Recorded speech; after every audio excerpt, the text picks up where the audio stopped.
We are with our good friend Gabriel, who's going to talk to us a bit about what he saw, what he liked, what maybe he didn't like. So just tell us.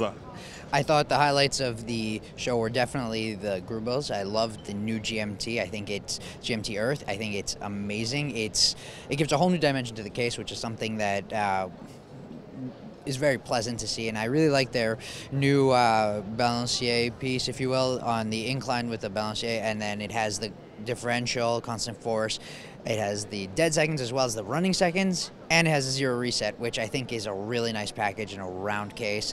I prefer the round cases, so that was really nice. They had a couple of also nice versions of the more complicated pieces, such as the quadruple tourbillon in the titanium ADLC, which was... And we know that you like titanium. Exactly.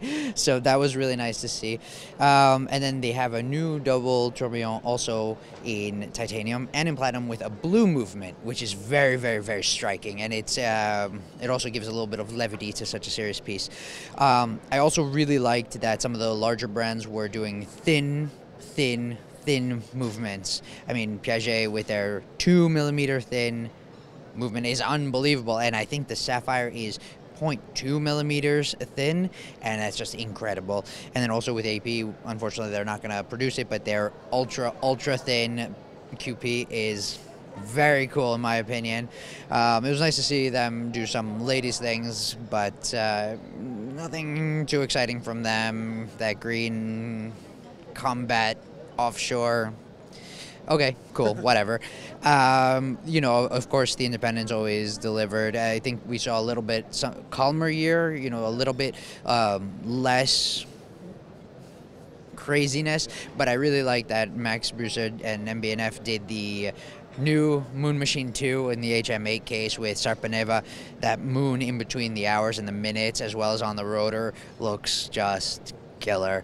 And we got to see the new movement, one of the new movements coming up from Urwerk, which is also really special, groundbreaking, and just absolutely a mechanical marvel.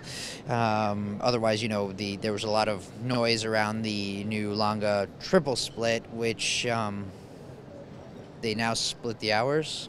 So that's, you know, it's a nice movement architecture. It's 3 millimeters thicker, though, than the double split, which it's a table clock. But I think it's a very interesting piece as well from a large brand, you know, that's known for their innovations. So it's nice to see that. And also the homage piece that they did to Richard Lange is a Walter Lange, yeah, which is also a very interesting piece. I think Dial, though, has a little bit too much empty space on it, but interesting nonetheless. I think that's really it so far that we've seen. We haven't seen everything yet, but... And do you feel like that... what's this kind of personal feeling that brands are not coming out with as many pieces as they used to? As many new pieces. We're seeing a lot of, again, more variations on older pieces, new dials, new cases, new metals. But I kind of like that because we've gotten to critical mass where there's just so much out there. There's so much to choose from that collectors are just, you know, it's like looking at the top of Mount Everest and never having climbed anything in your life. It's an unattainable peak, if you will. So I really like that they're kind of not continuing in that tradition of SIHH, we need to put out new things. Baselworld, we need to put out even more things. And then for whatever anniversary is coming up, we need to put out another 3-4 pieces. And it's just an overwhelming number of new releases every year. I like that. I think it's respectful to the collectors, respectful to the market, and it's also makes more business sense also. Most probably. Well, thank you very much for your insight, Gabriel, and enjoy the rest of the show. Thank you, Marc-Andre.